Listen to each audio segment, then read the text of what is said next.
telah menderita penderitaan badani, kamu pun harus juga mempersenjatai dirimu dengan pikiran yang demikian.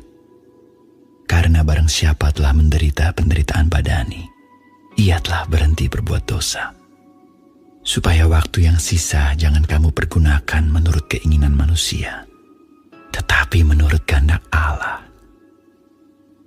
Sebab telah cukup banyak waktu kamu pergunakan untuk melakukan kehendak orang-orang yang tidak mengenal Allah. Kamu telah hidup dalam rupa-rupa hawa nafsu, keinginan, kemabukan, pesta pora, perjamuan minum, dan penyembahan berhala yang terlarang. Sebab itu mereka heran bahwa kamu tidak turut mencemplungkan diri bersama-sama mereka di dalam kubangan ketidaksenonohan yang sama, dan mereka memfitnah kamu. Tetapi mereka harus memberi pertanggungan jawab kepada Dia yang telah siap sedia menghakimi orang yang hidup dan yang mati. Itulah sebabnya maka Injil telah diberitakan juga kepada orang-orang mati, supaya mereka, sama seperti semua manusia, dihakimi secara badani, tetapi oleh Roh dapat hidup menurut kehendak Allah. Kesudahan segala sesuatu sudah dekat. Karena itu kuasailah dirimu dan jadilah tenang, supaya kamu dapat berdoa. Tetapi yang terutama, kasihilah sungguh-sungguh seorang akan yang lain, sebab kasih menutupi banyak sekali dosa. Berilah tumpangan seorang akan yang lain dengan tidak bersungut-sungut. Layanilah seorang akan yang lain sesuai dengan karunia yang telah diperoleh tiap-tiap orang sebagai pengurus yang baik dari kasih karunia Allah. Jika ada orang yang berbicara, baiklah ia berbicara sebagai orang yang menyampaikan firman Allah.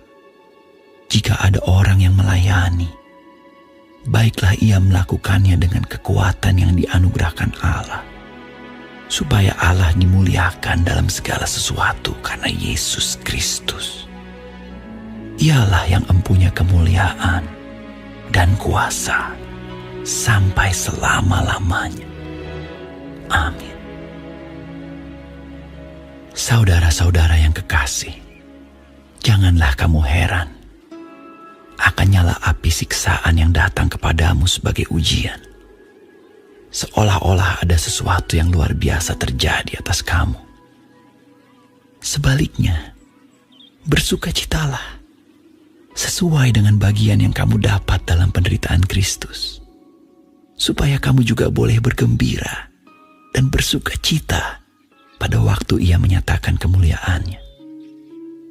Berbahagialah kamu jika kamu dinista karena nama Kristus, sebab roh kemuliaan, yaitu roh Allah, ada padamu. Janganlah ada di antara kamu yang harus menderita sebagai pembunuh, atau pencuri, atau penjahat, atau pengacau.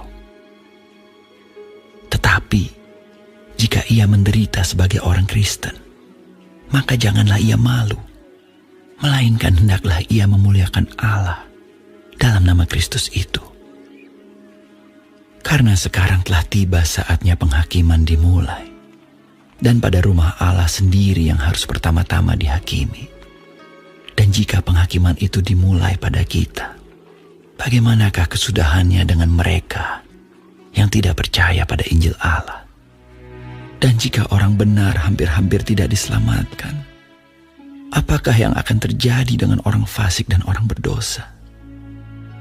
Karena itu baiklah juga mereka yang harus menderita karena kehendak Allah menyerahkan jiwanya dengan selalu berbuat baik kepada Pencipta yang setia.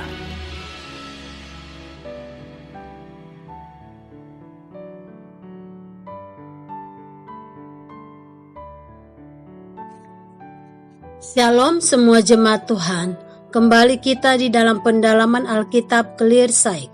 Sekarang kita sudah memasuki kitab 1 Petrus 4. Tuhan Yesus memberkati. Di dalam ayat 1 sampai 6, hidup bagi Allah. Sejak manusia itu jatuh ke dalam dosa, manusia berusaha untuk membebaskan diri dari penderitaan. Respon manusia terhadap penderitaan itu adalah yang pertama, berusaha menghadapinya dengan mengembangkan berbagai keterampilan seperti berpikir positif dan berbagai cara kreatif untuk mengantisipasinya. Yang kedua, mencoba untuk menyangkali atau melarikan diri dari penderitaan tersebut.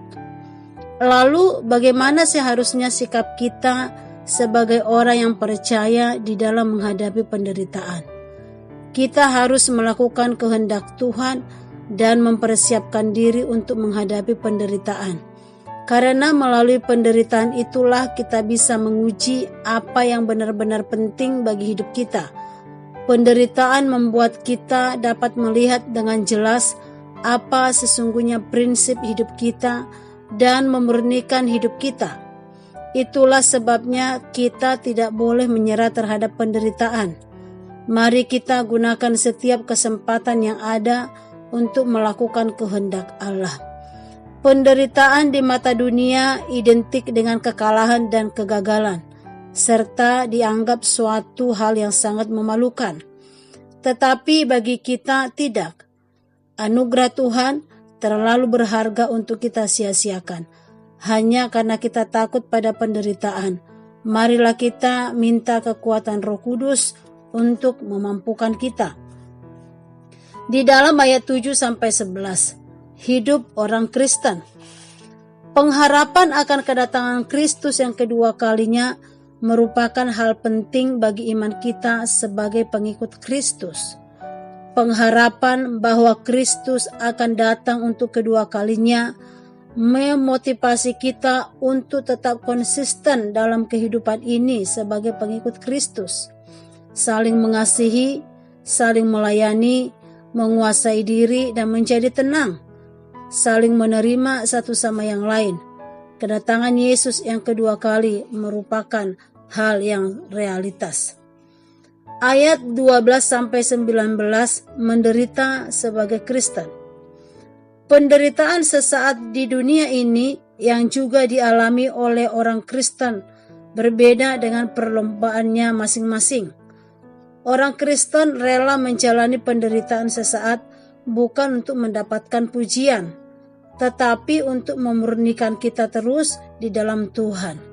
Tetapi ada juga penderitaan yang terjadi karena orang melakukan kejahatan. Penderitaan ini akan membawa kesedihan dan kepahitan dan akan mempermalukan nama Tuhan. Oleh karena itu, kita perlu menyerahkan diri kepada Allah dan bergantung sepenuhnya kepada Dia agar Dia menganugerahi kita kuasa yang memampukan kita untuk keluar sebagai pemenang. Amin. Tuhan Yesus memberkati.